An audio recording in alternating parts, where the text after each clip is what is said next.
I just had to let you know you're. She a happy baby boo. She a happy baby boo.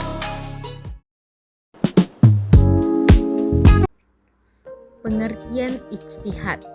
Secara etimologi, ijtihad berasal dari kata al-jad atau al-jud yang berarti pengerjaan yang sungguh-sungguh atau pengerahan segala kemampuan.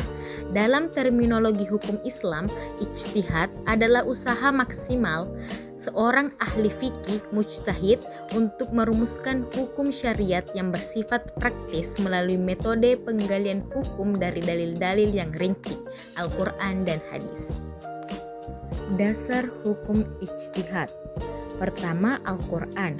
Quran Surah An-Nisa ayat 59 memerintahkan untuk mengembalikan perselisihan kepada Allah dan Rasul, yang secara implisit memerlukan penalaran hukum atau istinbat. Kedua, yaitu hadis. Dialog Nabi Muhammad SAW dengan Mu'adz bin Jabal saat akan diutus ke Yaman. Nabi bertanya bagaimana Mu'adz akan memutuskan perkara jika tidak ada di Al-Quran dan Sunnah. Mu'adz menjawab, "Saya akan berijtihad dengan pikiran saya." Nabi pun menyetujuinya. Syarat menjadi seorang mujtahid.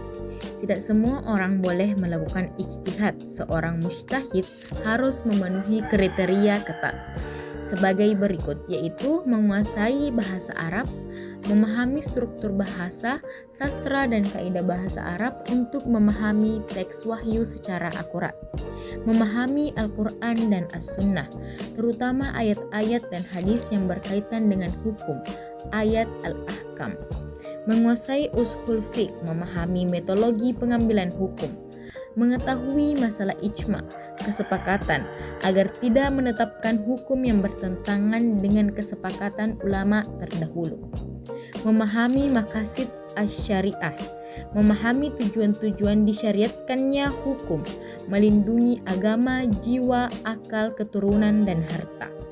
Dan yang terakhir, memiliki ketakwaan dan akhlak mulia, agar ijtihad tidak didasari oleh hawa nafsu. Fungsi ijtihad yaitu menjawab persoalan baru, seperti memberikan kepastian hukum atas masalah yang tidak muncul di zaman Nabi, seperti transaksi digital, bayi tabung, dan lain-lain. Kemudian menyesuaikan hukum dengan konteks, memastikan Islam tetap relevan, salihun likulli zaman wal makan, sebagai sarana dinamisasi hukum, menghindari kekakuan dalam beragama. Metode atau bentuk ijtihad. Pertama, ijma.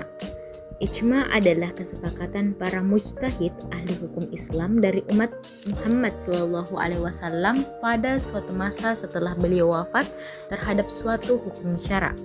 Contohnya, kesepakatan para sahabat untuk membukukan Al-Quran pada masa Khalifah Abu Bakar As-Siddiq, atau kesepakatan mengenai kewajiban salat tarawih secara berjamaah. Kedua, yaitu qiyas. Qiyas adalah menyamakan hukum suatu perkara yang belum ada dalilnya dengan perkara lain yang sudah ada dalil hukumnya karena adanya kesamaan alasan hukum, illat. Contoh, mengharamkan narkoba karena dianalogikan dengan khamr, minuman keras. Keduanya memiliki illat yang sama, yaitu memabukkan dan merusak akal. Kemudian istihzan. Secara bahasa berarti menganggap sesuatu itu baik. Secara istilah, istihsan adalah meninggalkan hukum yang dihasilkan melalui qiyas karena adanya dalil lain yang lebih kuat atau alasan kemaslahatan yang lebih mendesak. Contoh, menurut qiyas, sisa minuman burung buas seperti elang hukumnya najis karena dagingnya haram.